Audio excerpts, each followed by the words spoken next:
The Greek philosopher Plato and his mentor Socrates describe the story of a group of slaves who lived all their lives chained together facing a bare wall in a cave. All they could see were shadows projected onto a wall. According to Plato, the shadows were as much for the prisoners as they would ever see of reality. Even after they were told about the outer world, they continued to believe that the shadows were all there was. The clairvoyant and philosopher Rudolf Steiner said about this parable, "As the thought lives in the human being, it is only a shadow image, a scheme of his real beingness. As the shadow of an object on a wall relates to the real object which casts this shadow, so the thought which appears through the human mind relates to the being in the spiritual world." Now, when the human being's spiritual sense is awakened, he really perceives these spiritual thought being, as the sensory eye perceives a table or a chair. He walks in an environment of thought beings. The sensorial eye perceives the lion, and the thinking directed to the material recognizes the thought of the lion as a scheme, as a shadowy image. The spiritual eye sees the thought of the lion in the spirit land as really as the sensorial eye sees the physical lion.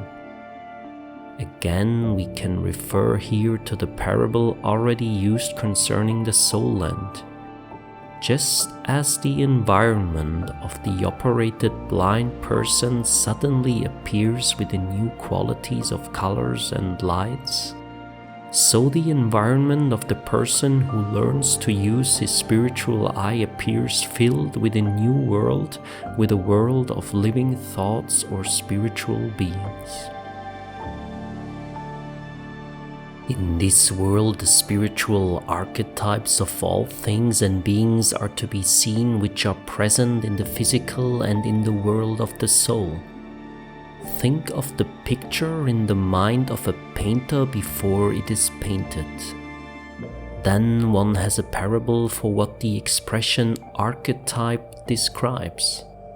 It does not matter here that the painter may not have such an archetype in his mind at all before he paints, but that it only gradually comes into being completely during the practical work.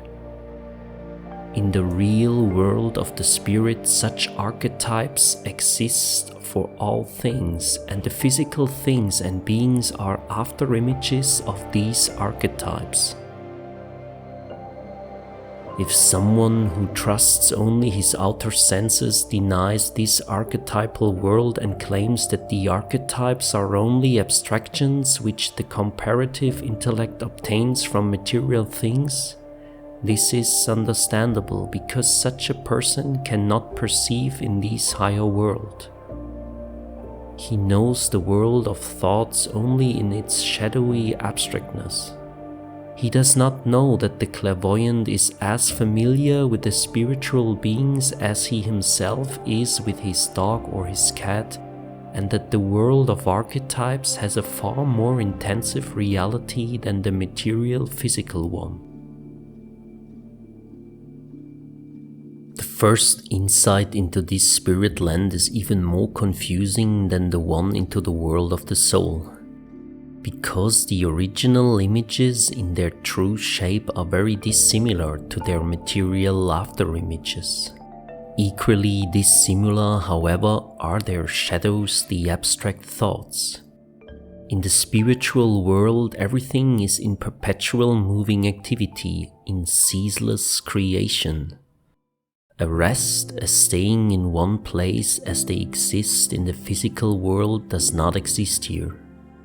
Because the archetypes are creating beings.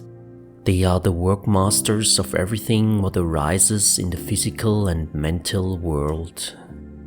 Their forms are rapidly changing, and in every archetype lies the possibility to take on innumerable special shapes. They let the special shapes sprout out of themselves, as it were, at the same time as one of them is produced. The archetype prepares to let the next one sprout out of itself. And the archetypes are more or less closely related to each other. They do not work isolated. One needs the help of the other for its creation. Uncountable archetypes often work together so that this or that being comes into being in the astral or physical world.